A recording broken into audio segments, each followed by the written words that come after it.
अविमुक्तेश्वरानंद के खिलाफ दुराचार मामले में नया मोड़।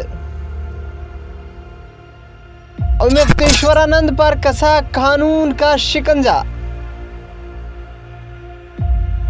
पीड़ित बटुकों की मेडिकल रिपोर्ट से बड़ा खुलासा।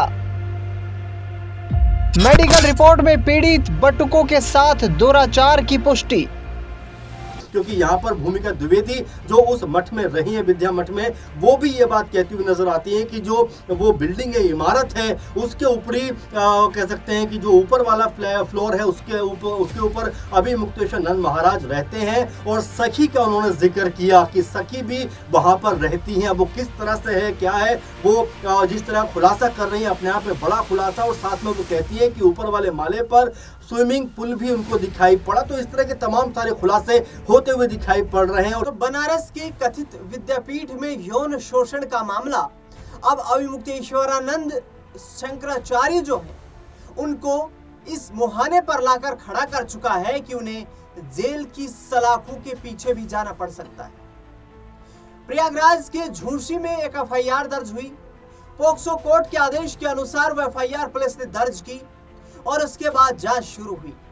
जांच शुरू हुई तो ऐसे खुलासे सामने आए जो न सिर्फ हमारे लिए चौंकाने वाले थे लेकिन आपको भी हैरान कर देंगे। दरअसल एक बटुक सामने आए, उन्होंने बयान दिया कि पिछले 2 सालों से यौन शोषण हुआ है, उत्पीड़न हुआ है। उन्होंने बतौर नाम लेते हुए कहा कि जो शंकराचार्य मुक्तेश्वरानंद हैं और मुकुंदानंद हैं और उनके साथ जो अन्य लोग रहते हैं, उन्होंने हमें 2 सालों से परेशान किया है। दूसरी ओर एक मेडिकल रिपोर्ट जो हुई और मेडिकल रिपोर्ट में जो खुलासा हुआ उसमें यह पाया गया कि उन बटुकों के साथ, उन अनुयायियों के साथ, वो विद्यार्थी जो थे, जो शिक्षा ग्रहण कर रहे थे, उनके साथ यौन उत्पीड़न जैसी दुर्घटना घटित हुई है और जबरन यौन शोषण उत्पीड़न भी हुआ है। अब ये तो कहानी रही शंकराचार्य के संबंधित उस पूरे प्रकरण की जो आज शंकराचार्य मुक्तेश्वरानंद के गले की फांस बना हुआ है। लेकिन शंकराचार्य को न्याय दिलवाने के लिए एक फाउंडेशन भी सामने आया है और उस फाउंडेशन के बारे में भी आपको जानकारी देंगे कि उस फाउंडेशन ने NHRC, national human rights commission में अपील की है कि शंकराचार्य के मानवाधिकार जो है उनका हनन हो रहा है, उन पर दबाव बनाया जा रहा है। अभी डीके फाउंडेशन क्या है, ये डीके फाउंडेशन क्यों इनके बचाव में आया है और इस डीके फाउंडेशन का क्या कोई इस्लामिक कनेक्शन भी है, इस पर भी बड़ा खुलासा करने वाला हूं इस खास कार्यक्रम में। और इस कार्यक्रम के माध्यम से ही आपको ये भी बताने वाले हैं कि आखिरकार शंकराचार्य को लेकर जिस तरीके का बवाल मचा हुआ है उसमें विपक्ष के साथ साथ इस डीके फाउंडेशन की क्या भूमिका है। सीधा सवाल करता हूं मैं अपने सहयोगी अमन सर से, जो इस डीके फाउंडेशन का पूरा जो है आपको वो समझाएंगे विस्तार से कि आखिरकार ये पूरा डीके फाउंडेशन किस तरीके से ह्यूमन राइट कमीशन पहुंचा है और कैसे क्या इस मामले को लेकर शंकराचार्य का पक्ष लेने की कोशिश की जा रही है। अमन सर बताइए। जी बिल्कुल दिनेश जी, बहुत ही महत्वपूर्ण और बड़ी घटना कहीं ना कहीं उत्तर प्रदेश के हवाले से कही जा सकती है, क्योंकि अब तक ऐसा लग रहा था कि जो बातें कह सकते हैं कि तथाकथित तौर पर शंकराचार्य हैं, क्योंकि उनके शंकराचार्य की डिग्री को लेकर, उपाधि को लेकर भी तमाम तरह के सवाल है। हालांकि उस पर हम नहीं जाएंगे, लेकिन जो ताजा हालिया मामला है उसको लेकर उसकी जो गंभीरता है जरूर यहाँ पे डिस्कस होना चाहिए। क्योंकि जो आरोप लगे दिनेश जी, आपको याद होगा, उन आरोपों को शुरू से ही खारिज करने का प्रयास किया गया। कहा गया कि भाई नेताओं के दबाव में हो रहा है, ये तमाम जो सत्ता पक्ष के लोग हैं उनके दबाव में हो रहा है, पुलिस जो है उनके दबाव में काम कर रही है। लेकिन अब जो खुलासे हो रहे हैं वो अपने आप में न सिर्फ सवाल खड़े कर रहे हैं बल्कि शंकराचार्य के तौर पर खुद को पहचान दिलाने वाले अभिमुक्तेश्वरानंद जी महाराज के ऊपर भी कहीं ना कहीं तमाम ऐसे गंभीर और संगीन जो बातें हैं वो यहाँ पर उजागर होने का जो प्रोसेस है वो शुरू होता हुआ दिखाई पड़ता है। आप देखेंगे जो बटुक सामने आए हैं उन्होंने किस तरह से कहा है कि उनसे गुरु दीक्षा के नाम पर उनके साथ में यौन शोषण हुआ है और जो बच्चे हैं वो खुलकर जो है यहाँ पर अभिमुक्तेश्वरानंद महाराज का नाम लेते हुए दिखाई पड़ रहे हैं। और इतना ही नहीं दिनेश जी, जब मेडिकल रिपोर्ट कराई जाती है, जरा आप सोचिए, क्योंकि अब तक ये कहा जा रहा था कि सब भ्रम है, सब जो है कहीं ना कहीं किसी दबाव में किया जा रहा है, लेकिन अब जब अदालत ने भी पूरे मामले को देखा उसके बाद एफआईआर दर्ज करने के लिए उन्होंने कहा कि भाई एफआईआर जो है दर्ज होनी चाहिए। और अब जब मेडिकल रिपोर्ट होती है दिनेश जी, उस मेडिकल रिपोर्ट में खुलासा हो जाता है कि हाँ, इन बच्चों के साथ में जो ये बटुक हैं इनके साथ में एक तरीके से यौन शोषण हुआ है। अब जरा देखिए इस मामले की जो गंभीरता है वो किस कदर निकलकर सामने आती है, किस तरह से सामने आती है, क्योंकि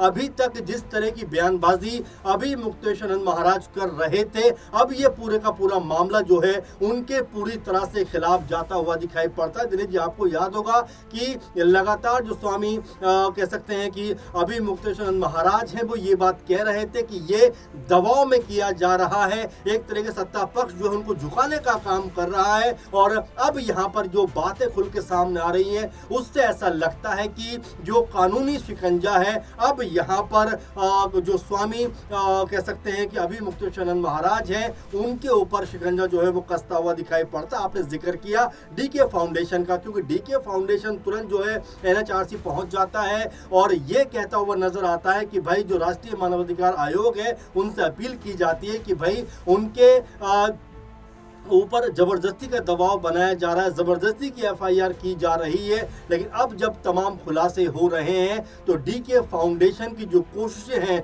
ऐसा लगता है किसी प्रभाव की वजह से निकल कर सामने आती है। अगर हम डीके फाउंडेशन की बात करें दिनेश जी, तो इसमें जो डायरेक्टर हैं, अगर डायरेक्टर के नाम को आप सुनेंगे तो आप भी हैरान हो जाएंगे, क्योंकि एक डायरेक्टर का नाम कैफ मोहम्मद खान है और दूसरे जो डायरेक्टर है इसमें उनका नाम दानिश खान है। तो क्या जो हम ये कहीं ना कहीं संभावना भी लग रही थी कि क्या इसमें कोई इस्लामिक दबाव तो नहीं है, क्या कहीं से कोई जो है दबाव बनाने का प्रयास तो नहीं किया जा रहा है, क्योंकि जिस तरह की भाषा शैली लगातार अभिमुक्तेश्वरानंद महाराज इस्तेमाल कर रहे थे उसको लेकर भी ये कहा जा रहा था कि भाई क्या वाकई में वो सही है, क्योंकि हमेशा वो ये बात कहते हुए नजर आए कि जो सत्ता पक्ष के लोग हैं वो उनके ऊपर दबाव बनाते हुए दिखाई पड़ते हैं। लेकिन अब जो 3-4 बड़ी बड़ी बातें निकलकर सामने आई है और देखिए कानूनी रूप से वो कहीं ना कहीं कह सकते हैं कि सही जो आरोप लगे थे उनके ऊपर वो सही साबित होती हुई दिखाई पड़ती है। मेडिकल रिपोर्ट आप देख रहे हैं उसमें किस तरह से इस बात का खुलासा होता हुआ दिखाई पड़ता है। वहीं जो बटुक है, जो बच्चे हैं, जब वो बयान सामने आके दे रहे हैं उनके बयानों में भी अब ये साफ हो जा रहा है कि किस तरह से दीक्षा के नाम पर, शिक्षा के नाम पर उनके साथ में दुर्व्यवहार किया जाता था, दुराचार किया जाता था।